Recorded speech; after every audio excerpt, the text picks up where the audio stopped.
Welcome to RMU Live. Today is Friday, March 28th. I'm Isabella Harris. And I'm Cam Wickline. A major earthquake has hit the country of Myanmar. At least 144 people have died and more than 700 were injured after a 7.7 magnitude earthquake rocked Myanmar. The quake happened just a few hours ago and relief efforts are ongoing. The initial tremor and resulting aftershocks were so strong that buildings in neighboring country Thailand have collapsed, resulting in more casualties. The earthquake comes after the Trump administration cut $52 million in U.S. aid to Myanmar, which is one of the poorest countries in the world. Amnesty International's Myanmar researcher Joe Freeman said, quote, "This earthquake could not have come at a worse time for Myanmar," end quote. President Trump has raised tariffs on automobiles by 25% starting on April 2nd. Trump stated, quote, "We're going to charge countries for doing business in our country and taking our jobs, taking our wealth," end quote. He also added how tariffs will spur through the growth like we haven't seen before. A spokesperson for the automotive research explained how consumers can expect to see a spike across new and used cars, as well as maintenance and even the possibility of insurance costs. What does this mean for all the Intels Americans wanting to purchase vehicles in the upcoming month? We are going to send it to reporter Michael Yoshida for more. You could be in store for potential sticker shock at the dealership. By this time next year, the typical car price will be somewhere between $5,000 and $10,000 more. That's because newly announced auto tariffs, if they take effect and stay in place, will apply to not just foreign-made cars, but also car parts, including things like engines and transmissions. That's important because made in the United States is a bit of a misnomer in some sense, because even for American-made cars, imported car parts are the ones that are going into those cars, and those car parts are going to be tariffed. 10.2 million vehicles built in U.S. factories last year were built with a significant number of imported parts, mainly from Canada and Mexico. What's going to happen to car production in the United States and car production elsewhere is that costs are going to go up, and when costs go up, that means prices are going to go up for consumers. Experts say retaliatory tariffs from other countries could make matters worse, potentially impacting production and supply. And even if automakers don't raise their wholesale prices, there are other ways to pass costs on to buyers, such as removing incentives. That could include no longer offering car loans at low interest rates, which would reduce automakers' costs, but potentially raise the cost to buyers by thousands of dollars per vehicle. In Washington, I'm Michael Yoshida reporting. Thanks, Michael. We'll see in the next coming weeks how all these tariffs pan out in the automotive industry.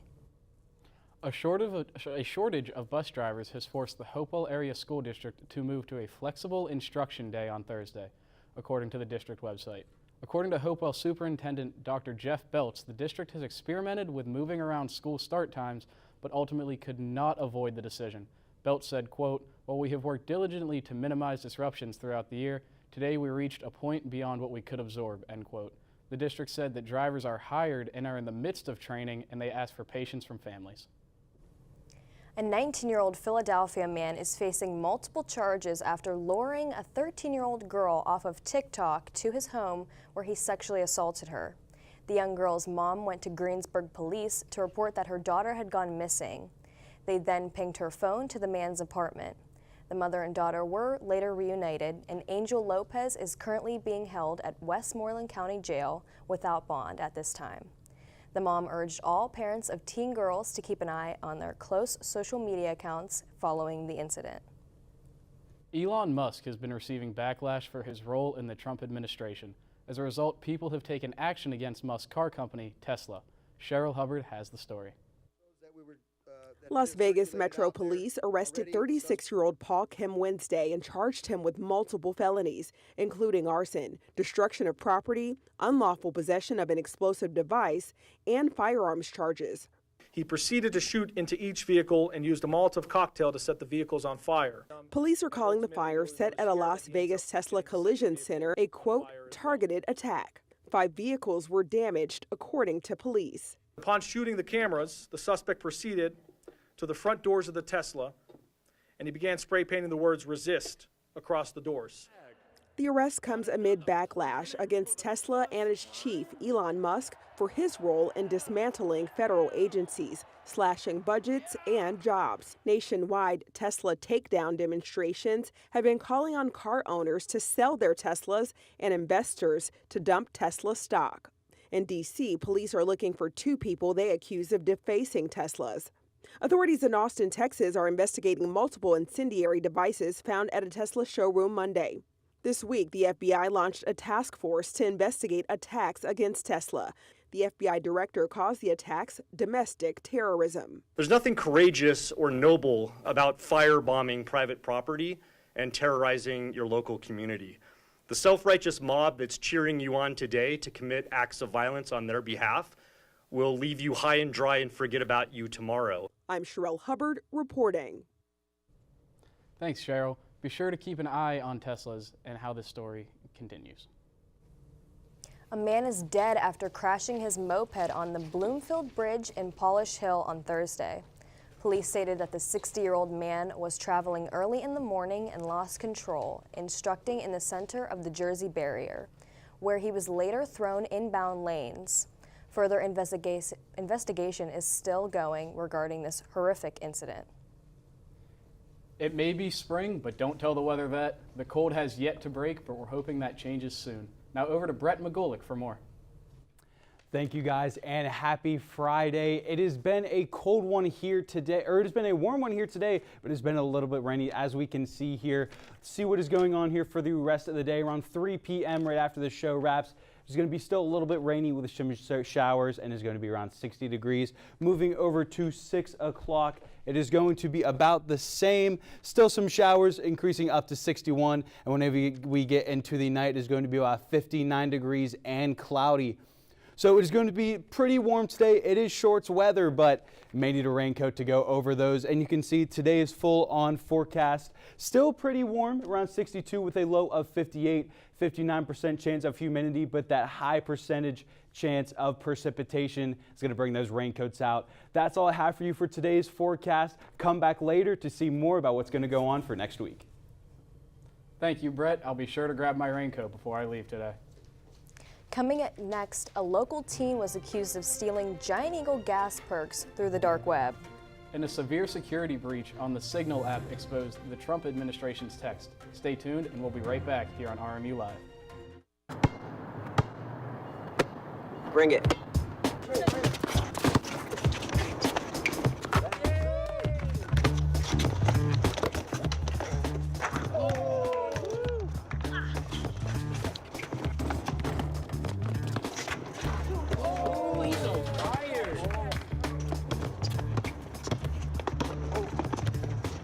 Time out, guys. I'm late to dinner.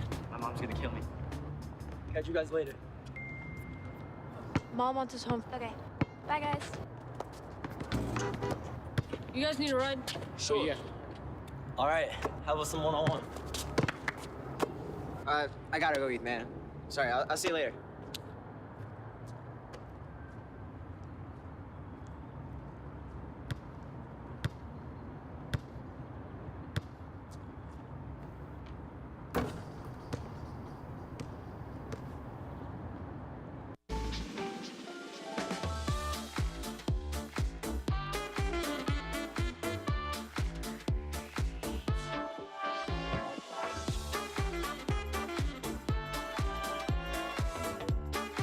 Before we celebrate the freedom most Americans have, we must fight for the freedom all Americans deserve.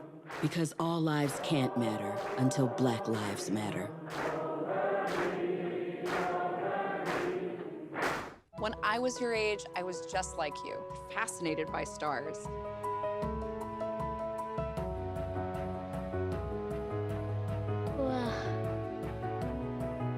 But now I get to search for life in the universe. And who knows, maybe life is looking for us too. So we're like aliens to them? Yeah. Does anyone want to be a scientist now? I do. Awesome. We need more girls in STEM. Maybe we can find aliens. Hello and welcome back to RMU Live. A teenager is dead and another one is in custody after a shooting in Pittsburgh's Knoxville neighborhood. Kyrie Harp is facing criminal charges after homicide shooting of Tyrone Gatewood. A witness told police that the two boys were playing around with guns inside of their home at the time of the incident. Further information is still to come as the story is currently ongoing. The U.S. Department of Health and Human Services will lay off 10,000 workers and shut down entire agencies under their control. The USHHS, which is responsible for monitoring infectious diseases, inspecting food and drug regulations, and overseeing health insurance, will have lost almost a quarter of its staff after this round of firings. This comes after another 10,000 workers took early retirement after the Donald Trump administration took office. Health Secretary Robert F. Kennedy criticized the department as inefficient and said, quote, "I want to promise that we're going to do less with more," end quote. A former UPMC doctor and Pitt professor is currently being charged with trying to kill his wife along a Hawaii hiking trail. His wife was taken to the hospital in critical condition after he attempted to push his wife off a hiking trail and hit her in the head with a rock. Gerhard Koenig, who lives in Maui now, was arrested on Monday afternoon and has been charged with attempted second-degree murder. It's an Endometriosis Awareness Month, a disease that causes tissue that lines the uterus to grow elsewhere. Reporter Mandy Gaither talked with a woman who finally has found relief for this disease after years of suffering. Every month for days, it would feel like I was giving childbirth. For 16 years, Sage D'Amato says she lived with unbearable period pain, thinking it was just part of being a woman. It got so bad that I would have to go to the emergency room at local hospitals. D'Amato says that was the last straw. At age 31, doctors at Northwestern Medicine discovered she had severe endometriosis that was blocking her ureter. It's around 10% of all women in the U.S. May have endometriosis and don't really know they have it. Dr. Magdi Malad says it's common for women to get a delayed diagnosis as they're told it's normal to have painful periods. That's why he says advocating for yourself is critical. While endometriosis can be asymptomatic, there are red flags, including extreme pain in the abdomen, lower back and pelvis, during or after sex, intestinal pain, or painful bowel movements. Other signs can be bleeding or spotting between periods, infertility, and stomach problems. I strongly encourage women to sort of seek out care, and if you're not really hearing the answers that you're expecting or being taken seriously, then seek out another opinion. Dr. Malad helped perform a complicated surgery on D'Amato, and for the first time in years, she's living pain-free. I feel fantastic. It was the greatest decision. For Health Minute, I'm Mandy Gaither. Thanks, Mandy. Officials at Northwestern Medicine say endometriosis is a leading cause of infertility. Today, there are many types of treatments available that can bring relief from these symptoms. A Peters Township high school student was arrested and charged with nearly 60 counts of fraud and identity theft after investigators say he stole Giant Eagle fuel perks. 18-year-old Paul Kostanich is accused of using the dark web to purchase the information of 19 different accounts, then using those accounts to cash in fuel perks at get-go. Police have said they believe there was a data breach at some point, and they encourage customers to check their accounts. A spokesperson for Giant Eagle said, quote, "We encourage all customers to take steps to secure their information associated with any retailer loyalty cards they may have," end quote. In a significant security breach, The Atlantic has published the full transcript of a Signal group chat in which senior Trump administration officials, including Defense Secretary Pete Hegseth, discussed detailed plans for military strikes against Yemen's Houthi rebels. The chat, inadvertently including journalist Jeffrey Goldberg, revealed sensitive information such as attack timelines and weapon details. This disclosure has prompted a federal judge to order the preservation of these messages and has raised serious concerns over the handling of classified information within the administration. President Trump was asked how this happened and said this is what he had to say on the matter. We've pretty much looked into it. It's pretty simple, to be honest. It's not, it's just something that can happen. It can happen you can even prepare for it. It can happen. Sometimes people are hooked in and you don't know they're hooked in. They're hooked into your line and they don't even mean bad by it. But it's not a perfect technology. There is no perfect technology. The really good ones are very cumbersome, very hard to access. And I think we're going to look at, we always want to use the best technology. This was the best technology for the moment. But again, it wasn't classified, so they probably viewed it as being something that wasn't that important. And it obviously, with the attack being, I mean, I don't know if it's been read out to you yet, but that attack was a tremendous. The Trump family announced their plans to launch a new cryptocurrency in an attempt to stabilize the markets. Here's what Tom Foreman for more.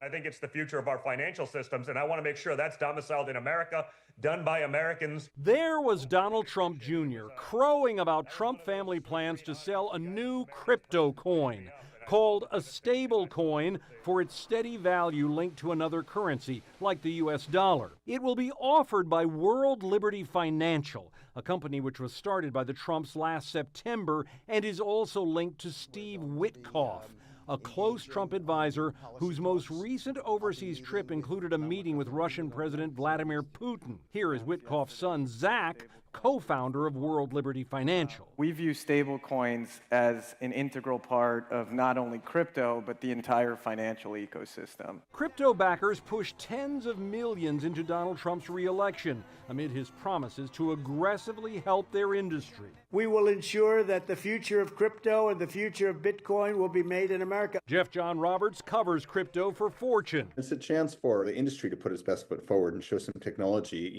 that can be useful, that can help people. Bitcoin, it just seems like a scam. But Trump's position is a big flip-flop. For a long time, he dismissed this electronic way to invest, collect, and exchange virtual money as too risky, echoing concerns about criminal organizations using it to secretly move and launder money all around the world. He posted, "Unregulated crypto assets can facilitate unlawful behavior, including drug trade and other illegal activity." But now he's all in, with meme coins issued in his name and that of First Lady Melania Trump, with crypto investors as advisors, including Commerce Secretary Howard Lutnick, and a crypto summit at the White House. Trump's administration has eased off investigating and regulating the business, and he's ordered the government to start a crypto stash, similar to the nation's gold reserve. Democratic lawmakers call it a naked attempt to line Trump's pockets. Such a reserve, one wrote to the Treasury,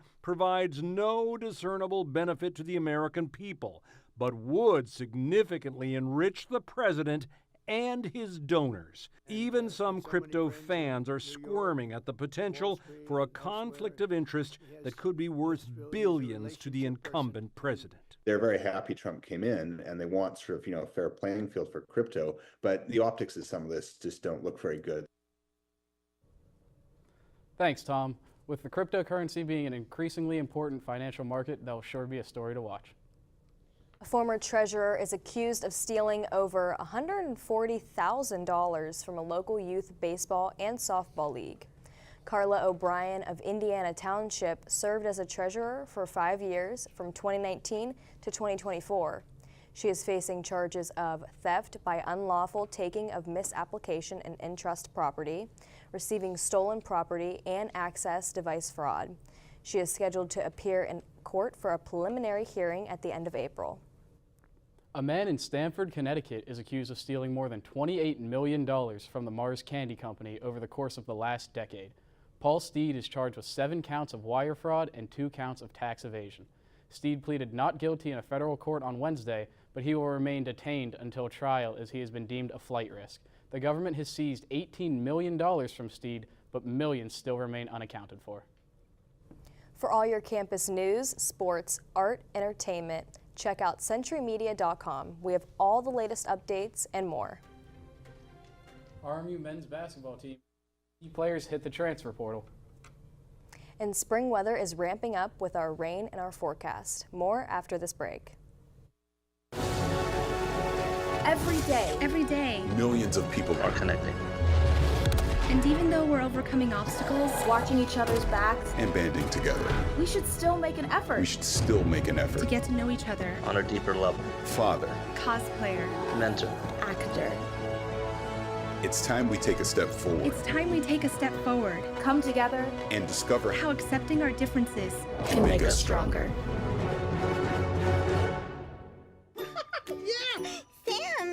Oh, hey, Julia. Are you ready to play band with us? I'm going to play my clarinet. And Elma's going to play us drum. Drum loud. Oh, well, you know what to do, Julia. Julia knows.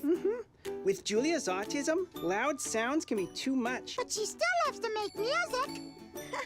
Play band.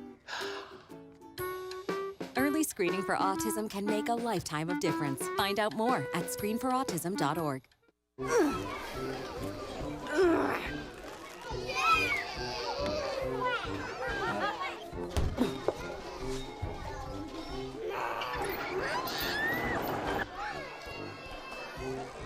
If you love them enough to crawl into a play place to get them to come down, then surely you'll check nhtsa.gov/the-right seat to make sure they're in the right car seat. Can I get the now bar, please? $1. Have a good one. Got it. Hey, what's going on? Hey. Let me get a now bar. Sure. $1. Appreciate you. You got it.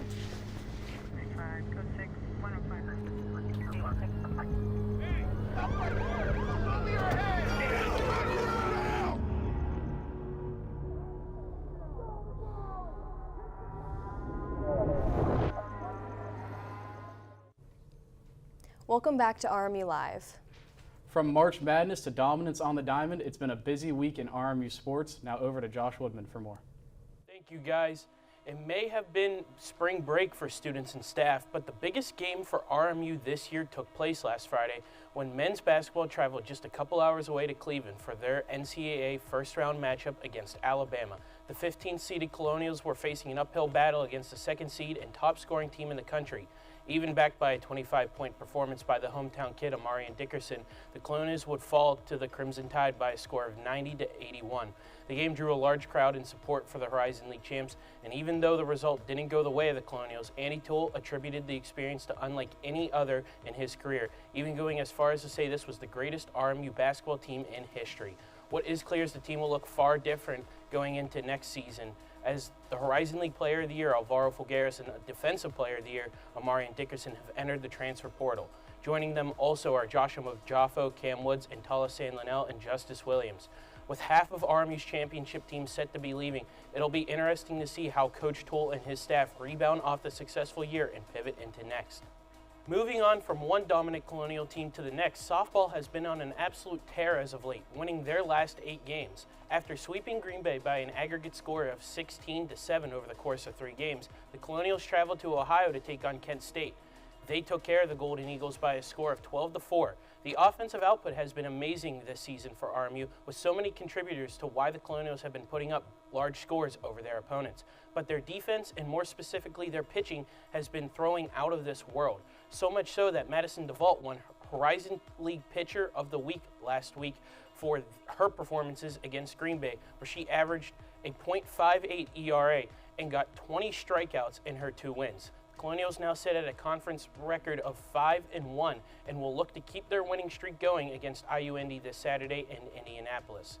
Moving on to our other spring sports, as women's lacrosse got back to their winning ways, this time with an upset over Old Dominion. The Colonials scored the winning goal in overtime to beat the 8-4 Monarchs for their 3rd win this season. Next up for them is a return to MAC action against Youngstown this Saturday night in Ohio. Finally, men's lacrosse has continued building off their recent success, extending their conference record to 2-0 in the NEC this year. Next up, they face Mercyhurst for their first regular season matchup between the 2 programs. The Colonials have faced the Lakers in scrimmages before, meaning there is a whole new chapter to be written in this rivalry, which starts this Saturday at 1 p.m. at Joe Walton Stadium. That's all I have for you. It's been a busy basketball season, but there's still more sports to come, so be sure to stop in next week to stay up to date with everything. Back to Cam and Isabella. Thanks, Josh. Let's hope the dominance from the basketball team can continue for the spring sports. What's in store for the first week of April for weather? We're going to send it over to Brett for more. Thank you guys. Welcome back to the weather forecast. As you can see here, it is going to be a beautiful day tomorrow. High of 79, low of 59, 44% humidity, and only an 11% chance of precipitation. Let's see if this weather can carry over into next week. Unfortunately, it does not. The showers are going to come back. Rain all day Sunday, Monday. Tuesday, we get a little bit of a break. Wednesday, it comes back. And then on Thursday, it is going to return once again. Highs are relatively stable on those days. It's going to be pretty warm. So the story for this upcoming week, t-shirt, shorts, but a raincoat or an umbrella. That's all I have for you guys. We'll send it back to the desk. While it may be rainy this upcoming week, always remember that April showers bring May flowers. Like what you are watching? Check out other RMU TV shows happening this week. RMU Focus leads the way on Monday, followed by Sports Talk in the Berg on Wednesday afternoon and Colonial Sports Center on 9:30 on Thursday night. Check out RMU TV on YouTube and Facebook for more.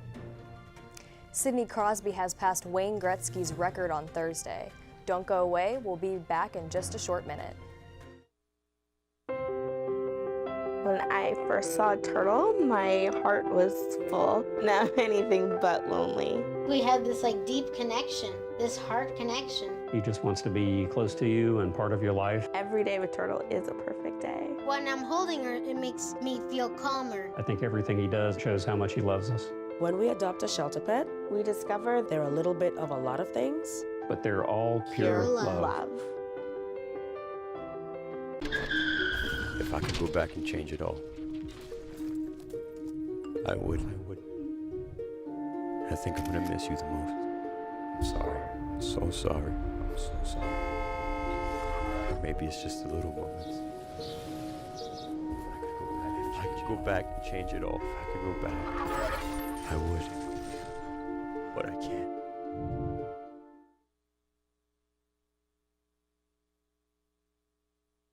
There was an old woman who lived in a shoe. She had so many children, she didn't know what to do.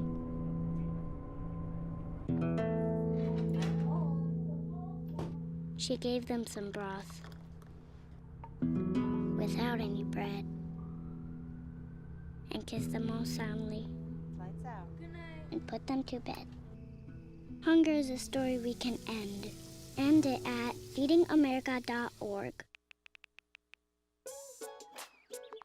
Worried about your friend, but don't know how to reach out? You could say, how are you, or get a fake tattoo. You could ask with an app if it works for you. You could chat with them in VR, it's so good. If you think you should check in, yeah, you should. Whatever gets you talking. Reach out to a friend about their mental health. Whatever gets you talking. Learn how you can help at seizetheawkward.org. Welcome back to RMU Live. Pittsburgh has a big year currently in the making. Sid the Kid has done it again. While he may not be a kid anymore, the Penguin star has once again rewrote the NHL record books as he has passed legend Wayne Gretzky for most consecutive point-per-game seasons. Crosby has done it every year in his 20-year career, surpassing Gretzky's mark of 19. Crosby set the record with a goal against the Buffalo Sabres on Thursday night. The future Hall of Famer leads all active players with 1,676 goals. The 2026 NFL Draft in Pittsburgh is expecting a huge turnout. Many say it'll be the biggest event the city has seen in history. While the draft is 392 days away, a great deal of planning has already gone into it. The city is expected to welcome between 500,000 and 700,000 people during this event. The main concerns is safe transportation during this time throughout the city. They are urging restaurants, hotels, and business operators to prep for this huge turnout event, a little over 13 months away. American Airlines is adding nonstop flights from Pittsburgh International Airport to Punta Cana starting in December. The flight will be offered once a week. This is the first time a flight will go from Pittsburgh to Punta Cana in more than a decade. American Airlines also announced the flights to the Dominican destination spot leaving from Indianapolis, Nashville, and Raleigh-Durham airports. This announcement reinforces the company's commitment to the Pittsburgh area after they announced a nonstop service from Pittsburgh to Los Angeles earlier this year. Thank you for watching RMU Live. We hope you have a great weekend. Tune in for next week for more here on RMU Live for local sports and all the news you can need.